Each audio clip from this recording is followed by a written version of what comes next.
अब इफेक्ट क्या करके देखते हैं कि आया कि टेम्परेचर का सर्वे पर क्या इफेक्ट होता है, क्या डायरेक्ट रिलेशन है, इनडायरेक्ट रिलेशन है या कोई इफेक्ट नहीं होता। तो उसकी तीन हेडिंग्स हैं, ये मोस्ट इंपोर्टेंट क्वेश्चन भी आपके बोर्ड के एग्जाम के हवाले से। पहला heat is absorb, heat is release, no change in heat.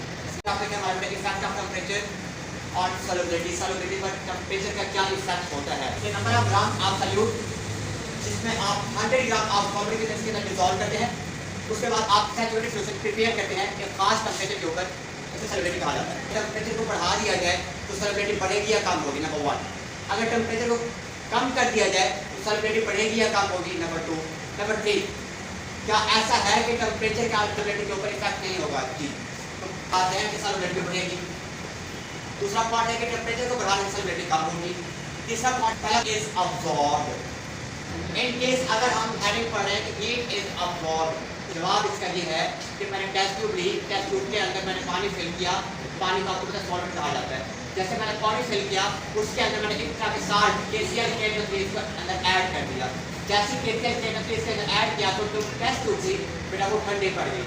अब ये सॉल्यूट और सॉल्वेंट आपस में मिक्स होते हैं, इसे कहते हैं डिसॉल्विंग प्रोसेस। इस डिसॉल्विंग प्रोसेस को बेटा एनडोथर्मिक प्रोसेस कहा जाता है क्योंकि इसके अंदर हीट अब्सॉर्ब हुई है। उसकी मेन वजह क्या है कि जो सॉल्यूट पार्टिकल के दरमियान फोर्स ऑफ अट्रैक्शन बड़ी मजबूत थी, उस अट्रैक्टिव फोर्सेस को तोड़ने के लिए हमें रिक्वायर्ड है हीट। सराउंडिंग जो मॉलिक्यूल है पानी के इर्द-गिर्द, उस सराउंडिंग मॉलिक्यूल से हीट अब्सॉर्ब करेगा और जैसे हीट अब्सॉर्ब होगी वो हीट क्या करेगी, सॉल्यूट के जो आयंस हैं उनको तोड़ेगी। इस टेस्ट ट्यूब के अंदर टेम्परेचर डाउन हो जाएगा। तो टेम्परेचर डाउन होगा तो ऑटोमेटिकली ये जो आपकी टेस्ट ट्यूब है ये ठंडी पड़ जाएगी।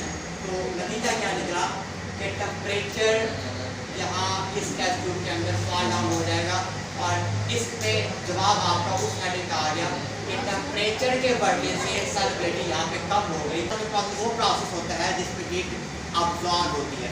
और अब हम आ जाते हैं हीट इज रिलीज के अंदर। इसमें क्या है कि आपने इस तरह का साल्ट Li2SO4 आप टेस्ट ट्यूब के अंदर डालना है और पानी डालना है। अब देखिए ये सॉल्वेंट के अंदर डालोगे, यहाँ पे जो आपकी टेस्ट ट्यूब है वो गर्म हो जाएगी।